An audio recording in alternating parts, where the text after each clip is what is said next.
So I posted a picture of the studio on social media recently, and one of my Facebook friends, Tom, asked if I'd put together a little tour of the studio.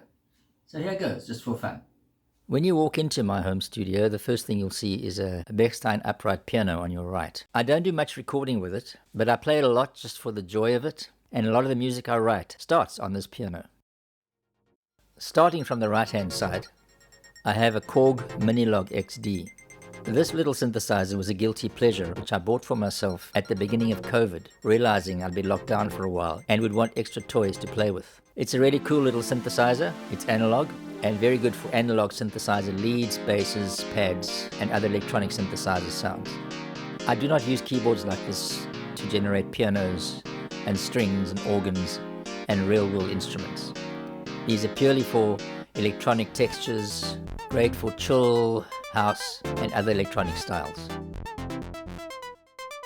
These are my studio monitors, Event 2020s. I first used these back in about 1999 when I was able to try a pair from Turnkey Music. For years I've just used the good old Yamaha NS10s. I recently found a pair of these second-hand, and I find myself using them almost exclusively at the moment. Maybe slightly oversized for my room, but they sound really sweet to me. Looking at the console in front of me, we have the Roland Super JB 1080. I've had this since about 1994-ish, and it has remained a really good bread and butter sound module.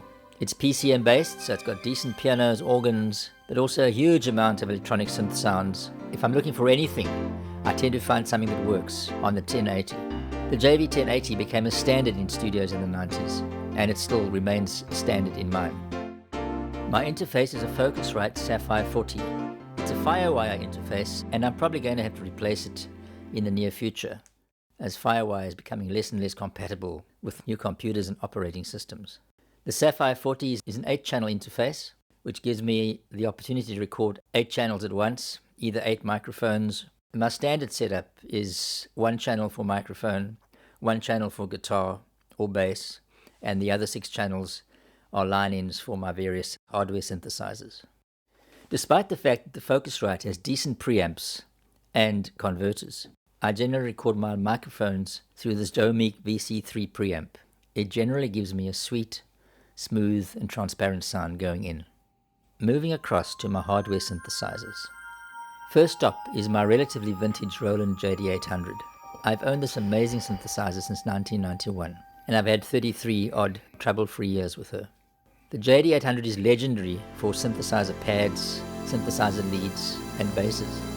These days it's very much a pad machine for me, with very rich string pads, voice pads, and ethereal sounds. Great for creating a warm bed for my mixes. I'm not sure I'll ever sell her. And then down to the new centerpiece of my recording studio, the Roland Jupiter X. If you check out my channel, you'll see my story of how I was gifted with this incredible machine. There are many opinions out there about the Roland Jupiter X, but I have to say, hands down, she's the best sounding synthesizer I've ever worked with.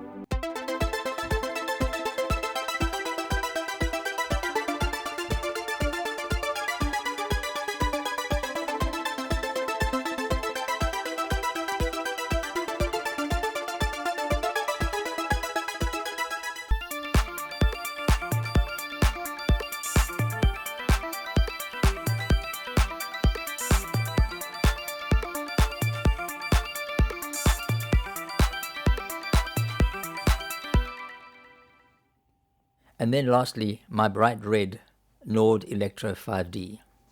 So why the Nord as well? Well, I'm not blown away with the Nord synthesizer capabilities.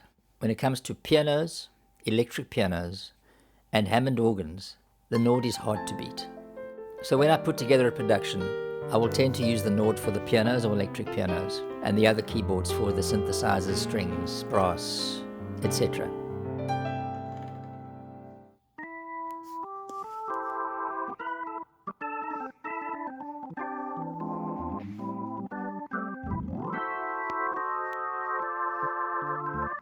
My room is not soundproof, so to speak, and it has very basic room treatment. Thankfully, the room has a naturally good sound, and I've not had to bother too much with room treatment. There are a few bass guitars, electric guitars, and acoustic guitars around for those who need it, but generally people bring their own. Obviously, there's no space here to record drum kits or large choirs. I have built up a collection of microphones over the years, and I guess the mic I use the most for vocals and other things is the Rode NT2A. I also have a Rode NT1 4th generation, and for fun, I've got the new Rode Signature Series in bright red. I also have a very cute no-name brand mic that just sounds quite good for voiceovers and for miking percussion instruments. And then I also have an AKG C3000 as a spare. I use Cubase Artist 10 for most of my work. I've been using Cubase since 1998 and it's definitely my preferred digital audio workstation. I sometimes use Ableton Live.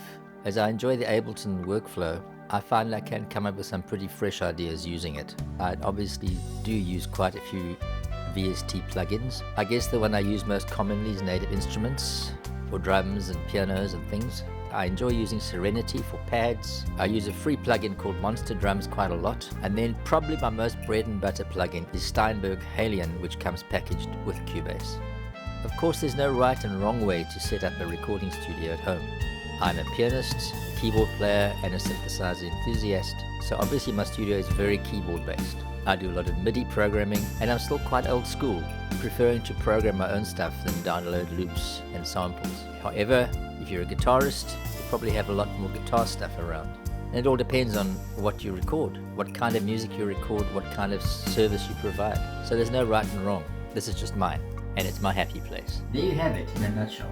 I think what I do need to say though, is that good music and good productions are not just about the equipment. I'm a keyboard artist and a synthesizer enthusiast. Most people won't need this many. So music production is about many things. And the most important things are the people involved, not so much the equipment. So use what you have and go make some good music. Cheers.